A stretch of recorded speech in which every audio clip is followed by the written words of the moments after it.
Good afternoon, Bobcats. Mr. Flato here. Welcome back to what I hope will be another great week for you at the Helena Middle School. On today's B.O.B lesson, I'm going to talk about the importance of building an academic foundation and the importance of 7th grade. I made this B.O.B lesson a year ago, originally for 7th and 8th grade, so you'll see a little bit more of an 8th grade reference in it, specifically with the second part with taking the box away.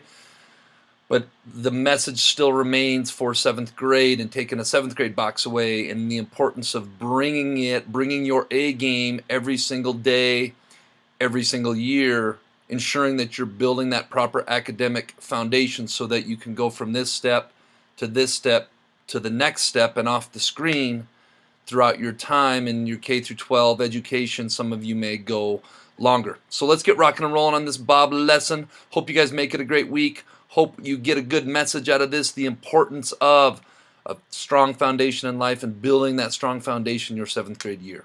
Go out and make it a great week. All right, Bobcats, this B.O.B lesson is going to be called Building an Academic Foundation. But first, let's be our best at HMS this week. Let's be safe, let's be responsible, let's be respectful, and let's be a learner. All right, Bobcats, so one of the things I want to talk about today in education that is a belief that myself and many of our teachers have is education, specifically the middle school years, are about building a foundation. A foundation is so important in life. If you look at a house, it has a foundation. If you look at a solid relationship, it has a strong foundation. Most things in life have a strong foundation. If you look at a tree, when a windstorm comes through, it has a solid foundation. And one of the things I want to talk about how that pertains to academics is building a strong foundation to go from one year to the next to the next.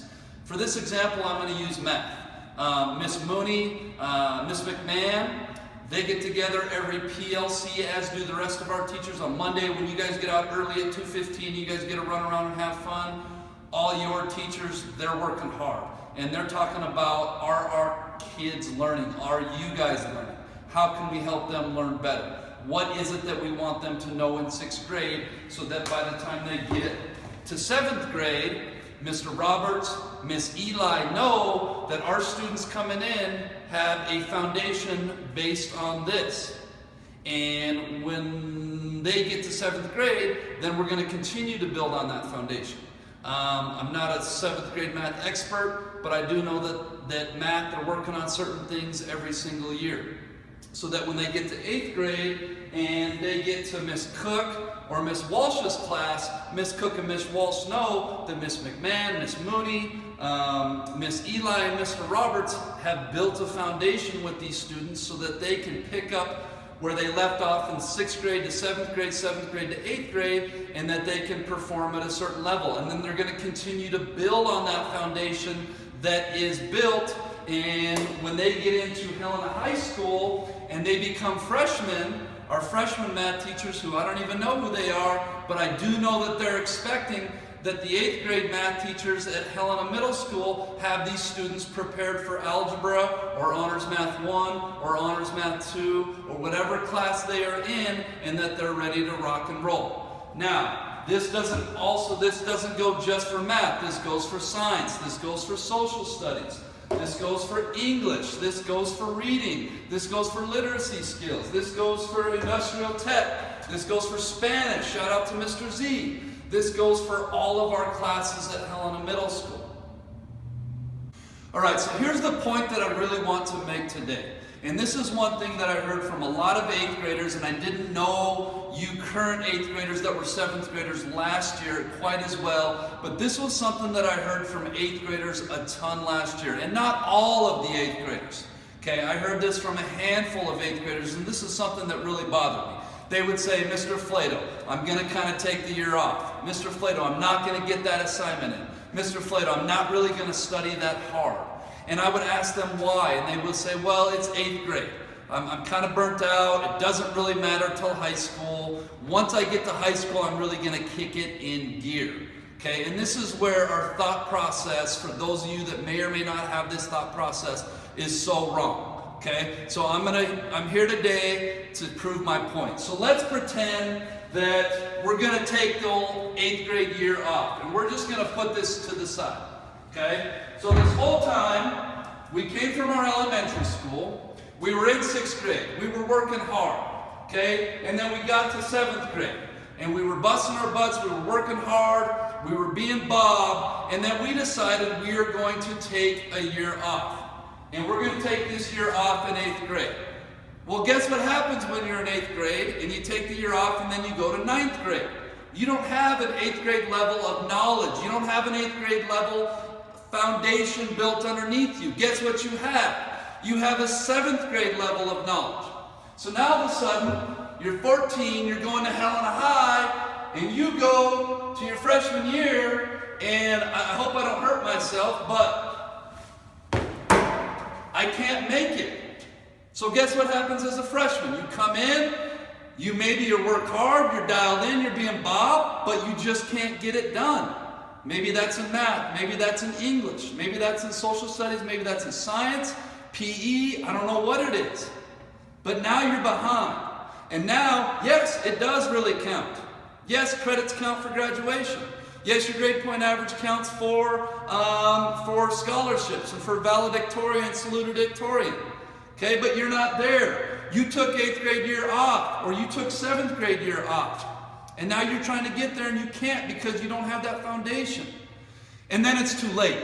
And that's my biggest fear for a lot of you, is that if you take 7th grade year off, you take 8th grade year off, by the time when it does really count, you're in a world of trouble. And now what? Now you got to bust your butt to try to work even harder, to try to make up that lost ground, and that can't always be done. So let's pretend this is English class. You fail English 1.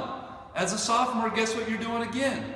You're retaking English 1 and English 2. You're taking English 2 and English 1 with a bunch of students that were a year behind you. And that's not a good look, and I know that's not what you guys want. So I'm here at Fire Tower CrossFit today. Again, thank you for allowing me to do this here. It's so important, the point I want to get across. Yes, you're in 7th grade. Yes, you're in 8th grade. Yes, you're starting to get a little tired. Yes, there's that feeling out there that it doesn't really matter till high school. And I'm here to prove to you today and show you today and plead with you guys today that it does matter. Okay? So get to school every day, bust your butt every period, be attentive, be respectful, be responsible, get all your homework assignments in, even when it feels monotonous, even when it feels like I'm never going to use this. Maybe you won't ever use it. I'll give that to you. Maybe you won't ever use a Pythagorean theorem or solving multi-step equations. Okay, I don't solve multi-step equations every day. Newsflash.